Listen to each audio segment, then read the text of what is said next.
আসসালামু আলাইকুম রহমতুল্লাহ। প্রিয় ষষ্ঠ শ্রেণীর শিক্ষার্থী বন্ধুরা, গত ভিডিও ক্লাসে আমরা মূলত আলোচনা করে শেষ করেছিলাম তোমাদের অধ্যায় 3 যেটা ছিল গণিত বইয়ের, সেই অধ্যায় 3-এর 3.1 যে পার্টটা ছিল সেই পার্টটা নিয়ে।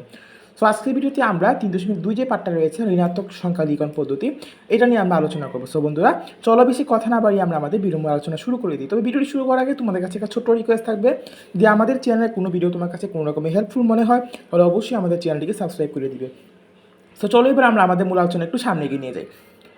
মনে করি শিপন ও রাজু কোনো স্থানে শূন্য বিন্দু থেকে পরস্পর বিপরীত দিকে হাঁটা শুরু করলো। মনে করো এখানে একটা শূন্য, এই রেখাটা চিন্তা করো যে এখানে একটা শূন্য বিন্দু রয়েছে এবং এখান থেকে রাজু এবং শিপন একজন এদিকে চলছে এবং একজন অন্যদিকে চলছে, বিপরীত দিকে।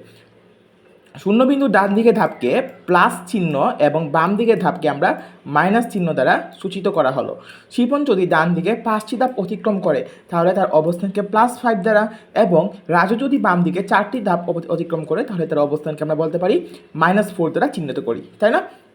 সো এটা আশা করি তোমরা বুঝতে পেরেছো। এবার দেখো কাজ যেটা রয়েছে এখানে, 4টা কাজ, 4টা কাজ আমরা একটু দেখে আসি। চলো পরের মতো আমরা পাঞ্জি গাইডে চলে আসলাম, এখান থেকে আমরা কাজগুলো একটু দেখে নিব।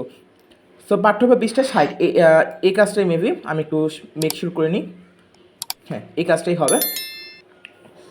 নিচের প্রত্যেকটি ধাপকে অবস্থান অনুযায়ী প্লাস বা মাইনাস চিহ্ন সহকারে লিখো। তো ক নাম্বার কি বলা হয়েছে?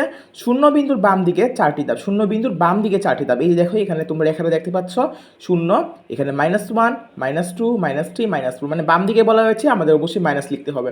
1 2 3 4 থেকে তোমরা শুরু করবা, কিন্তু প্রথমে জাস্ট মাইনাস লিখে দিবা। 2 নম্বরটা কী বলা হয়েছে? শূন্য বিন্দু ডান দিকে 7টি ধাপ। তার মানে ডান দিকে হলে তো অবশ্যই বুঝতেই পারতেছো, ডান দিকে মানে প্লাস চিহ্ন যুক্ত, তার মানে শূন্য বিন্দু ডান দিকে 7টি ধাপ হবে। শূন্যের ডান দিকে 7 পর্যন্ত যাবা এবং সামনে জাস্ট তোমরা প্লাস বসিয়ে দিবা। আর এই যে বক্স যেটা দেখতে পাচ্ছ এটা তোমরা লিখে দিবা, কারণ এটাকে বলা হয় সংখ্যা রেখা। গ নাম্বারটা কী বলা হয়েছে? গ নাম্বারটায় বলা হয়েছে শূন্য বিন্দুর ডান দিকে 11টি ধাপ। শূন্য বিন্দু ডান দিকে 11টি ধাপ, তার মানে আমরা শূন্য ডান দিকে আমরা 11টা অঙ্ক লিখবো, তারপর আমরা জাস্ট প্লাস চিহ্ন বসিয়ে দিব তার সামনে, তাহলেই হচ্ছে।